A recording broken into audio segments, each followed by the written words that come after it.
날마다 성전에서 가르치시니 대제사장들과 서기관들과 백성의 지도자들이 그를 죽이려고 꾀하되 백성이 다 그에게 귀를 기울여 들으므로 어찌할 방도를 찾지 못하였더라. 하루는 예수께서 성전에서 백성을 가르치시며 복음을 전하실세 대제사장들과 서기관들이 장로들과 함께 가까이 와서 말하여 이르되 당신이 무슨 권위로 이런 일을 하는지 이 권위를 준 이가 누구인지 우리에게 말하라. 대답하여 이르시되 나도 한 말을 너희에게 물으리니 내게 말하라. 요한의 세례가 하늘로부터냐 사람으로부터냐. 그들이 서로 의논하여 이르되 만일 하늘로부터라 하면 어찌하여 그를 믿지 아니하였느냐 할 것이요. 만일 사람으로부터라 하면 백성이 요한을 선지자로 인정하니 그들이 다 우리를 돌로 칠 것이라 하고 대답하되 어디로부터인지 알지 못하노라 하니 예수께서 이르시되 나도 무슨 권세로 이런 일을 하는지 너희에게 이르지 아니하리라 하시니라. 생수가족 여러분 안녕하세요. 모두 건강히 잘 계시리라 믿습니다. 저도 잘 있습니다. 지난 주간 투병 중에 믿음을 고백하고 소천하신 아버님으로 인해 큰 슬픔에 잠겨있을 한 성도님 가정에 주께서 하늘의 소망과 깊은 위로를 넘치게 부어주시기를 축원합니다. 코로나 사태로 영상 예배를 드리게 된 지 벌써 한 달 반이 지났고요. 이제 5월을 맞이하게 되었습니다. 영국에서는 앞으로 적어도 6주 이상은 자녀들의 등교가 제한될 것 같아요. 불확실한 상황 속에서도 믿음 안에서 늘 감사하면서 온 가족이 하나 되어서 매일매일 성실하고 소중한 날들 만들어 가시기를 부탁드립니다. 오늘 함께 상고할 주님의 말씀은 예수님이 예루살렘 성전에서 보내셨던 지상생의 마지막 한 주간의 모습을 보여주는 본문입니다. 갈릴리에서 2년 가까이 그리고 요단 동편과 유대 지역에서 1년 좀 넘는 기간을 복음 전파와 가르침, 병자를 고치시는 공생애로 보내셨던 주님이 이제 마지막으로 예루살렘에 입성하셨습니다. 주님은 안식일 후 첫날인 주일에 입성하셔서 성전을 둘러보시고 장사하는 자들을 내쫓아 청결하게 하는 일을 하신 후에 엄격히 말해서 월요일에서 목요일까지 마지막 4일을 성전에서 가르치는 일에 집중하셨습니다. 오늘 본문 19장 47절 48절은 바로 이 사역에 대한 도입 부분입니다. 예수께서 날마다 성전에서 가르치시니 대제사장들과 서기관들과 백성의 지도자들이 그를 죽이려고 꾀하되 백성이 다 그에게 귀를 기울여 들으므로 어찌할 방도를 찾지 못하였더라. 이어서 20장과 21장에는 그 기간에 일어난 신학 논쟁과 종말에 대한 예언 등의 말씀이 상세히 전해지고 있습니다. 그 마지막 구절은 이렇게 묘사합니다. 예수께서 낮에는 성전에서 가르치시고 밤에는 나가 감람몬이라 하는 산에서 쉬시니 모든 백성이 그 말씀을 들으려고 이른 아침에 성전에 나아가더라. 이 중요한 생의 마지막 날들에도 주님은 성전에서 말씀을 가르치는 일에 집중하셨고 이를 위해 밤에는 멀지 않은 올리브산 언덕에서 기도하시면서 야영을 하신 것입니다. 마지막 순간까지 말씀을 가르치는 일을 계속하셨다니. 이런 사실을 통해 우리 주님께는 가르치는 일이 참으로 중요하고 가치 있는 것이었음을 알 수가 있습니다. 주님께서 이렇게 중요하게 여기셨던 주님의 가르침이 오늘을 살아가는 우리 각자에게도 그런 정도의 비중으로 가치 있게 받아들여 줄 수 있었으면 참 좋겠습니다. 오늘 본문에서 첫 번째로 관찰할 수 있는 내용은 백성들이 예수의 말씀을 듣고 배우는데 집중했다는 사실입니다. 그들은 귀를 기울여 예수의 말씀을 들었으며 그 말씀을 들으려고 모든 백성들이 매일 이른 아침에 성전으로 나아갔습니다. 도대체 그 말씀이 어떤 내용이었기에 유월절 절기를 지키러 예루살렘에 온 수많은 백성들이 예수의 가르침에 이렇게도 귀를 기울였을까요? 20장 1절에 보면 그것은 백성을 가르치며 복음을 전파한 것이라고만 나옵니다. 이 가르침은 사실 주님께서 3년이나 계속 가르쳐 오셨던 것이기에 이미 많은 사람에게 전파되고 알려진 내용이었을 것입니다. 그 구체적인 내용들은 복음서를 기록한 제자들의 수고에 의해 우리에게도 이미 잘 알려져 있습니다. 하지만 주님의 입에서 나오는 그 말씀은 다시 들어도 새롭고 더욱더 귀 기울여 듣고 싶은 그런 말씀이었습니다. 하나님이 어떤 분이시고 얼마나 우리를 사랑하시는지, 그분의 자녀와 백성으로 부름받은 우리는 어떤 소중한 존재이며 그렇기에 어떤 모습으로 살아가야 하는지, 또 가족과 이웃을 향해 그리고 나를 괴롭히는 악한 자들에게까지 어떤 마음과 태도로 대해야 하는지, 특별히 매일 수고하고 벌어들인 재물을 어떻게 다루고 뭘 위해 사용해야 하는지 등등 예수님의 말씀은 더운 여름날 깊은 우물에서 길어올린 차가운 생수처럼 듣는 자들의 마음을 시원하게 해주었고 그 말씀을 듣고 있으면 정말로 그렇게 살고 싶고 그렇게 살아야겠다는 그런 감동을 주는 것이었습니다. 오늘 이 설교를 듣고 있는 여러분은 주님의 말씀에 자기 마음이 빨려 들어가는 이런 경험을 한 적이 있었습니까? 있었다면 그것이 언제였었나요? 요즘도 그런 말씀을 경험하십니까? 지금은 어느 정도 성경에 대한 지식이 축적되어 있기에 그런 정도의 신선한 말씀으로 다가오지 않는 것이 당연하다라고 말해야 될까요? 아닙니다. 다윗은 평생 여호와 율법을 배우고 묵상하며 살았지만 하나님의 말씀이 영혼을 소생시키고 지혜롭게 해주면서 마음을 기쁘게 눈을 밝게 해주는 정금같이 귀하고 꿀처럼 단 것이라고 시편 19편에서 고백합니다. 비록 우리가 지금은 우리 귀로 예수님이 가르쳐 주시는 목소리를 들을 수는 없지만 우리 영혼이 깨어서 기록된 주님의 말씀을 읽고 연구하며 깊이 묵상한다면 지금도 살아 움직이는 생명의 말씀을 경험할 수가 있습니다. 하나님의 말씀은 살아있고 활력이 있어 좌우의 날선 어떤 것보다도 예리하여 혼과 영과 및 관절과 골수를 찔러 쪼개기까지 하며 또 마음의 생각과 뜻을 판단하는. 의외로 저를 포함해서 우리는 예수님의 말씀을 잘 모릅니다. 여러분은 복음서에 나오는 예수의 가르침이 무엇인지 자녀들이나 또는 성경에 관심 있는 누군가에게 핵심을 빠뜨리지 않고 제대로 잘 전해줄 수 있으신가요?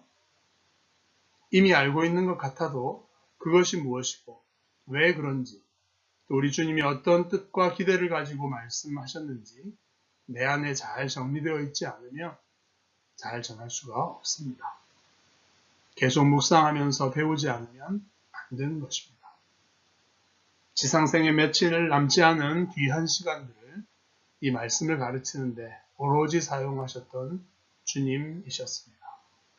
저는 지금도 우리 마음의 성전에 찾아오셔서 우리에게 말씀을 꼭 필요한 말씀을 가르치기를 기뻐하시는 우리 주님이심을 믿습니다. 날마다 이 말씀을 사모하고 배우기 위해서 이른 아침 교성전으로 나아가는 모든 생수의 성도들 되시기를 축원합니다. 둘째로 발견되는 사실은 백성의 지도자들의 심각한 실패의 모습입니다. 예수의 가르침을 듣고 배우는 백성과 완전히 대조되는 무리가 있었는데 바로 그 백성의 지도자들이었습니다. 대제사장과 서기관, 장로들로 구성된 백성의 지도자들은 정반대의 마음과 행동을 보여주고 있습니다. 그들은 예수를 죽이기로 이미 결정했고 그 기회를 노리고 있죠. 그들은 성전에서 가르치시는 예수에게 나아왔지만 그 말씀을 듣고자 함이 아니요 예수의 가르침에 흠집을 내고 그 권위와 영향력을 무너뜨리려고 했습니다. 당신이 무슨 권위로 이런 일을 하는지, 누가 당신에게 이 권위를 주었는지 말해라 라고 하는 그들의 질문은 이런 뜻이죠. 유대교의 최고 권위를 가진 산헤드린을 구성하고 있는 우리가 당신에게 성전에서 가르칠 만한 고난을 허락한 적이 없는데 당신이 감히 율법을 가르치다니 이것은 불법이다. 혹시 어떤 랍비에게 배웠는지 그 이름을 제시해 줄 수 있나? 이런 것입니다. 그들은 예수의 말씀에 귀 기울일 생각이 전혀 없습니다. 그들은 사실 세례 요한의 회개의 요청에도 인격적으로 반응할 마음이 전혀 없었던 것입니다. 그들은 백성의 영적 지도자들로서 모든 일의 옳고 그름을 공적으로 판단할 책임자였고 율법의 전문 지식을 가진 학자들이었지만 진리를 배우려고 하는 진실된 마음은 전혀 갖고 있지 않았습니다.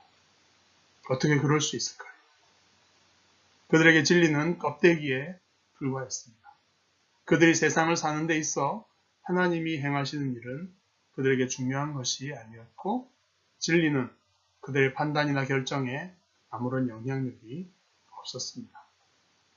그래서 그들은 예수님이 세례 요한의 사역이 하나님이 준 권위를 따라 행한 것이냐 아니면 사람이 임의로 행한 인간적 이벤트일 뿐이냐 질문하셨을 때 그 권위의 본질에 대해서 결코 서로 논쟁하지 않습니다. 다만 이 대답을 어떻게 처리해야 백성의 비난을 피할 수 있을 것인가 대책 회의를 하는데 그치고 맙니다. 결국 세례 요한에 대해서 잘 모르겠다는 대답으로 얼버무리고 넘어가죠. 그들은 신명기에 내가 선지자를 일으키겠다. 그들의 예언의 말씀을 듣고 순종해라. 그들이 하나님에게서 온 권위를 가진 것인지는 그 말씀이 성취되는지 여부를 통해 분별할 수 있을 것이다. 라고 말씀하셨던 하나님의 말씀을 믿지도 또 받아들이지도 않았던 것입니다. 그랬기에 백성들은 세례 요한과 예수의 말씀이 하나님의 음성임을 알아듣고 믿었지만 그 백성의 지도자들은 명백한 진리에 대해서 실패했던 것입니다. 하나님은 지금도 말씀과 성령으로 우리와 소통하고 계십니다. 진리를 알고자 하면 깨닫도록 말씀해 주실 것입니다. 그러므로 우리는 진리보다 이해관계와 내 이익에 더 관심을 가지는 그런 태도를 가졌으면 안 될 것입니다.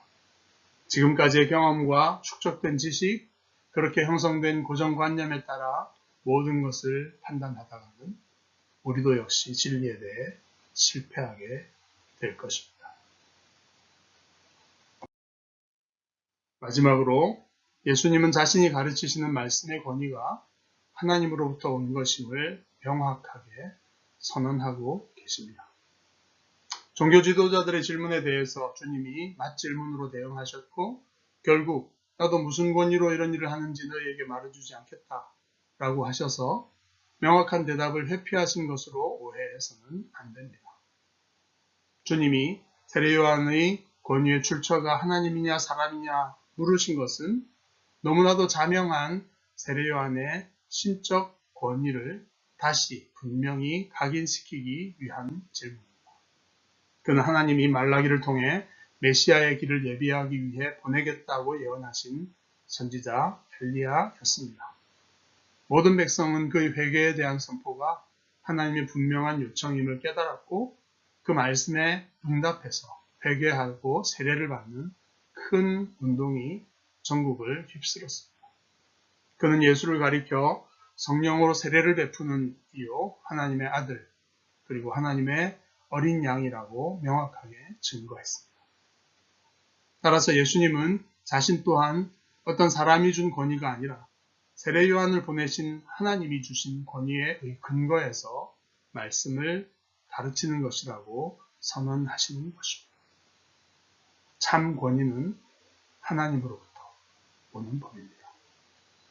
하찮은 사람이 전달하더라도 그 출처가 하나님이시라면 그것은 하나님의 말씀입니다. 따라서 복음서에 기록된 예수의 모든 말씀은 우리 삶에서 최고의 권위를 가져야 합니다. 주님은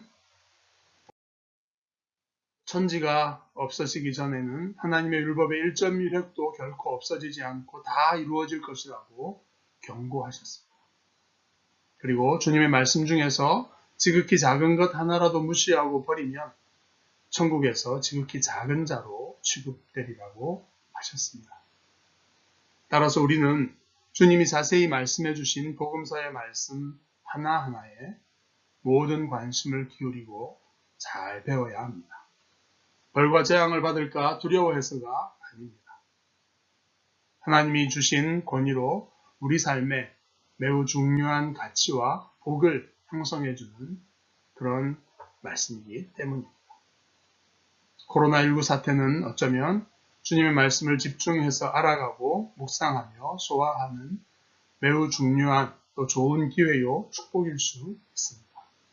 부부가 또한 자녀들과 함께 마음을 새롭게 먹고 하나님이 우리 인생에 영원한 생명과 복을 주시는 진리의 성경 말씀, 특별히 복음서에 나타난 예수의 말씀을 읽고 공부하고 또 내 삶으로 적용, 실행함으로써 응답하시기를 간절히 바랍니다. 정말 값진 선택이고 엄청난 축복이 될 것이라고 확신합니다. 아멘. 이제 함께 기도하겠습니다. 존귀하신 하나님, 마지막 지상에서의 남은 며칠을 말씀을 가르치는 데 아낌없이 사용하셨던 예수님의 마음, 그것을 우리 모두에게 알게 해 주옵소서. 당시 백성들처럼 이른 아침부터 말씀을 들으러 성전으로 나아가는 열망을 우리 안에 불러일으켜 주옵소서. 당시 지도자들 같이 진리에 대한 관심은 잃어버리고 겉으로만 잎사귀무성한 종교인이 되지 않게 해주시고 말씀의 권위와 가치를 믿고서 예수님의 가르침에 집중하여 큰 변화와 성숙을 경험하는 생명의 사람들이 다 되도록 우리를 인도해 주시옵소서. 진리와 생명이신 예수 그리스도의 이름으로 기도하옵나이다. 아멘.